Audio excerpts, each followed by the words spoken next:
विद्यार्थी मित्रांनो, या वर्षीच्या भूगोल या विषयाच्या पेपरमध्ये मी तुम्हाला सांगितलेलं आहे की मॅपमध्ये 90% चान्सेस इंडियाच्या मॅप संदर्भात आहे.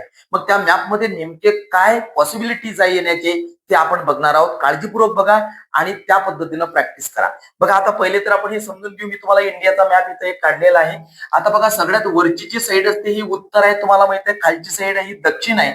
आता इकडला जो भाग असतो आपला तो पूर्व आणि हा इकडला जो भाग आहे तो आहे पश्चिम. हे तुम्हाला कल्पना आहे मित्रांनो. एक अधिक लक्षात घ्या, ही इकडली दिशा जी आहे वायव्य आणि इकडली दिशा मित्रांनो ती म्हणजे ईशान्य.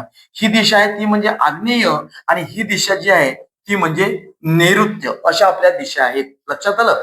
ओके, आता आपण थोडंसं समजून घेऊया की नेमकं काय पॉसिबिलिटी आहेत काय येण्याची आणि ते कुठं आपण नेमकं लिहू शकतो त्या पद्धतीने बघूया. बघा, सगळ्यात पहिले सिक्कीम. सिक्कीम कोणचा पार्ट आहे? बघा, हा इथं जो दिसतोय ना हा भाग आहे मित्रांनो सिक्कीम.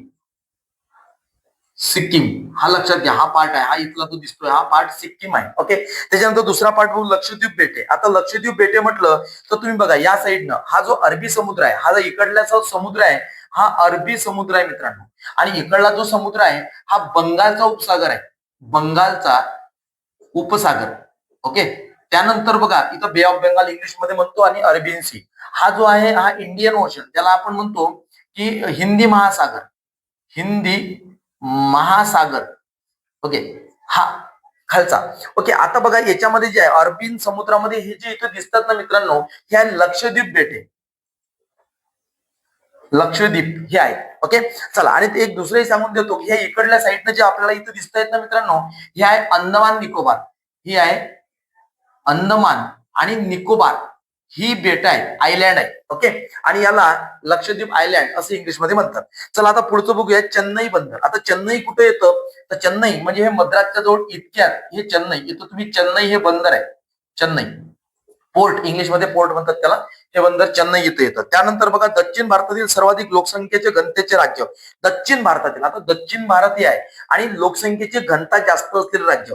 बघा, आपल्या महाराष्ट्राला इथं लागून कर्नाटक आहे. इथं इथं जे आहे हे केरळ आहे आणि इथं जो आहे हे तामिळनाडू आहे. आता ह्या केरळला सुद्धा तुम्ही लिहू शकता केरळ. केरळ लिहिलं तरी चालते. ओके, इकडलं आहे जे हे तामिळनाडू आहे. हे तामिळनाडू लिहिलं तरीही चालते. कोणतंही एक लिहावं लागतं जिथं घनता जास्त आहे लोकसंख्येची. कोण दोन पैकी एक लिहिता येईल. ठीक आहे, पुढचं बघा, कर्कवृत्त. आता भारतातून त्याला इंग्लिशमध्ये ट्रॉपिक ऑफ कॅन्सर असं म्हणतात आणि तो कर्कवृत्त बघा मध्यातून गेलेला आहे. भारताच्या असं मध्यातून गेलेलं जे आहे त्याला म्हणतात कर्कवृत्त. कर्कवृत्त. ओके, हे भारताच्या असं मध्यातून गेलेलं आहे. त्याच्यानंतर पुढे बघा, आसाम मधील खनिज तेल कुठे? दिग्बोई. आसाम मधील खनिज तेल. आता आसाम या भागामध्ये इथं येतं मित्रांनो असं, आणि याच्यामध्ये इथं जर तुम्ही इंडिकेट केलं हे दिग्बोई येत आहे. दिग्बोई हे आसाम मधलं ज्याच्यात खनिज तेल निर्माण होतं, पेट्रोल डिझेल हे खाणी इथं आहेत आसाम मधील दिग्बोईला. हे दिग्बोई या साईडला आहे, लक्षात ठेवा. त्याच्यानंतर पुढचं केंद्रशासित प्रदेश दमण. आता केंद्रशासित प्रदेश दमण इथं येतो मित्रांनो. इथे हे आहे दमण. हा केंद्रशासित प्रदेश आहे, याला दमण म्हणतात. त्याच्यानंतर कॅपिटल ऑफ इंडिया हे सुद्धा एक सांगून देतो, Delhi. Capital of India Delhi इथे येते, तुम्हाला कल्पना असेल. ओके, ठीक आहे, दिल्ली. त्याच्यानंतर मित्रांनो एक गोष्ट पुढे बघू, पश्चिम घाटातील जास्त पर्जन्याचा प्रदेश. आता पश्चिम घाट बघा, हा इकडला जो घाट आहे हे पूर्व दिशा असल्यामुळे हा पूर्व घाट आहे आणि इकडला घाट आहे हा पश्चिम घाट आहे मित्रांनो. मग पश्चिम घाटातील म्हणजे नैऋत्य मोसमी वारे या भागातून वाहत येतात आणि हा इथला जो भाग आहे ना मित्रांनो हा जास्त पर्जन्याचा भाग आहे. याला म्हणतात जास्त पर्जन्य. पर्जन्य म्हणजे पाऊस, रेनफॉल मोठ्या प्रमाणात, हायेस्ट रेनफॉल कोणत्या साईडला? या भागात इथे होतो. कोणतं इंडिकेट करा? हे आपण पश्चिम किनारपट्टी, कोणतीही किनारपट्टीचा भाग दाखवा. जास्त पर्जन्याचा प्रदेश. पुढील शीत वाळवंट. आता दोन वाळवंट आहेत, त्याला डेसर्ट म्हणतो आपण. ठीक आहे, बघा राजस्थान या भागामध्ये आहे. इथं गुजरात आहे, राजस्थान. राजस्थान मधला इथं जो आहे हा जो आहे मित्रांनो हा म्हणजे याला थरचं वाळवंट म्हणतात. थरचं वाळवंट किंवा उष्ण वाळवंट आपण म्हणतो. इंग्लिशमध्ये आपण याला हॉट डेसर्ट असं म्हणतो. आणि जर कोल्ड डेसर्ट असेल तर हा भाग येतो कोल्ड डेसर्ट, म्हणजे इकडं लडाख म्हटला. ओके, लडाख हा जो आहे कोल्ड डेसर्ट, म्हणजे याला शीत वाळवंट मराठीत म्हणतात. शीत वाळवंट काही कठीण नाही, अगदी लक्षात ठेवा. आणि हे इथं उष्ण वाळवंट. ओके, उष्ण वाळवंटाचा प्रदेश राजस्थानमध्ये येतो आणि त्याला आपण थरचं वाळवंट असं सुद्धा म्हणतो. पुढे उत्तरेकडील जास्त लोकसंख्येची घनता असलेला प्रदेश. उत्तरेकडील उत्तर भागी आहे जास्त घनता असलेला. बघा इथं उत्तर प्रदेश आहे हा सुद्धा येतो किंवा याला लागून बिहार आहे. बिहार किंवा उत्तर प्रदेश हे जास्त घनतेचे प्रदेश तुम्ही लिहू शकता. उत्तर प्रदेश, बिहार लिहिलं तरी चालते, इंडिकेट करायचं.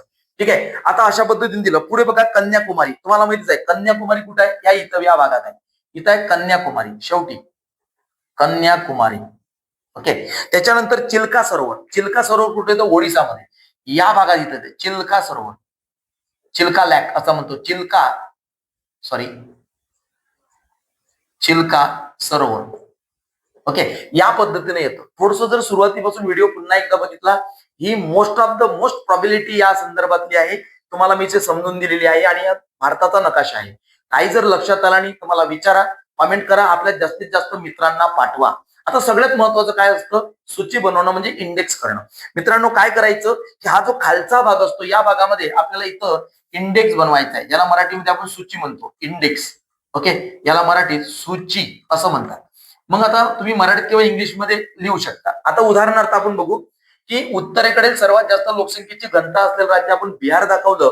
इथं लिहायचं की उत्तरेकडील सर्वात जास्त घनता असलेलं राज्य, आणि याला आपण इंडिकेशन, इथं नाव न लिहिता आपण इंडिकेशन दाखवायचे असतात. मग आपण याला ट्रँगल शेप मध्ये दाखवलं तसं ट्रँगल दाखवायचा. ओके. कोणतंही घ्या.